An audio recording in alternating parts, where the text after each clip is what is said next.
Há exatos 55 anos, acontecia uma partida que para muitos ficou conhecida como o Jogo do Século. No dia 30 de março de 1958, o Botafogo, recheado de craques da seleção brasileira, enfrentava o desconhecido Carlos Renault, de Santa Catarina. E o resultado entrou para a história. Somos fortes jogadores do Brusquense Clube amado. Venceremos o combate, sempre azul e encarnado. O tempo passou e ela resistiu. Está aqui hoje para nos ajudar a contar essa história. 55 anos é a idade dessa bola, a bola do jogo do século. Sensacional! O maior espetáculo desportivo de todos os tempos. Até hoje, para quem não sabe, isso é considerado o jogo do século, o maior clássico historicamente de Santa Catarina. Botafogo de Futebol e Regatas, campeão carioca de 1957. Contra Clube Atlético Carlos Renault, campeão catarinense de 1953. Foi um jogo que movimentou todo o estado de Santa Catarina, vieram pessoas de tudo quanto é canto. Tiveram que botar mais de 400 cadeiras aqui, porque não tinha mais lugar e mesmo assim ficou tudo lotado.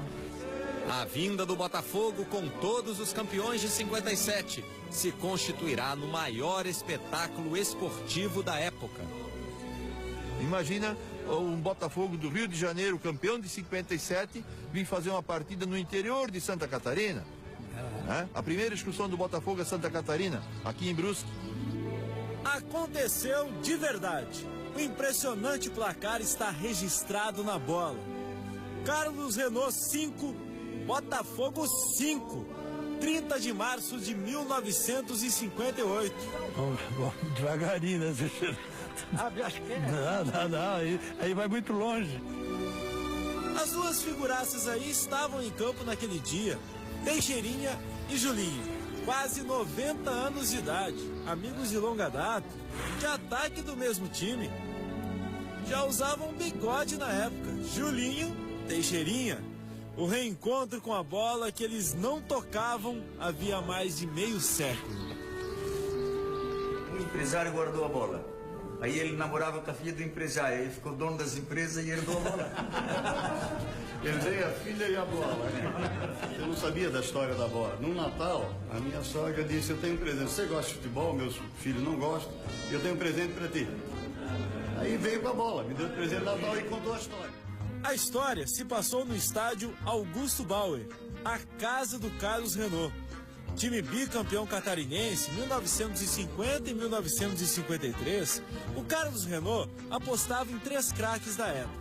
O centroavante Julinho, o ponta-direita Teixeirinha, para muitos, o melhor jogador de todos os tempos do futebol catarinense, e o meia Petruski. O Botafogo tinha um timaço. Era um plantel fabuloso, né? E um jogo bonito, né? Um jogo bonito. Entre tantos craques, Milton Santos, Didi, Garrincha, Quarentinha e o goleiro Adalberto, que não se lembra desse jogo, muito menos de ter tomado 5 gols. Meu filho, eu sei que do que eu ganhei, o que eu perdi, já perdi. Eu quero saber o que eu ganhei. Aliás, o amigo Ronald também não se lembra. Ronald era zagueiro, tinha 20 anos e ficou no banco nesse jogo. Carlos Renault é desconhecido, mas eu não faço relação entre o nome e o jogo. Pro Botafogo seria só mais um amistoso entre tantos que o time fazia pelo Brasil. Mas a gente não pode esquecer de um jogo desse.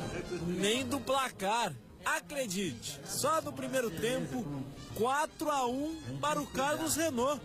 Goleada em cima do time que era a base da seleção brasileira da época. O Julinho deixou o dele, só não se recorda como. Na realidade, eu não vou lembrar dele. Quando sobrava na área, a gente fazia, né? Quando dava mais chance. O Teixeirinha também, de cabeça. Cabeça super protegida por um gorro.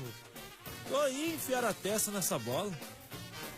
É que as bolas eram de nós. E a gente tinha que caprichar, porque cada cabeçada...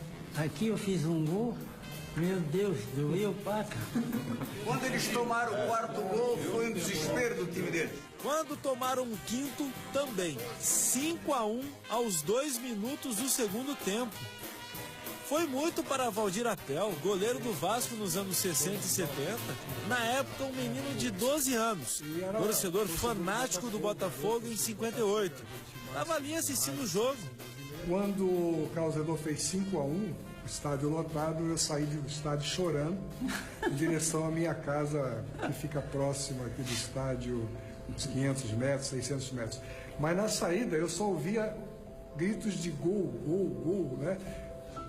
E o choro aumentava, porque eu achava que o Carlos Renaud estava fazendo mais gols no Botafogo. Quando eu cheguei à minha casa, meu pai me perguntou: por que você está chorando, meu filho?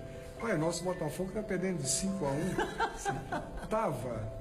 O Botafogo já empatou, tá 5-5.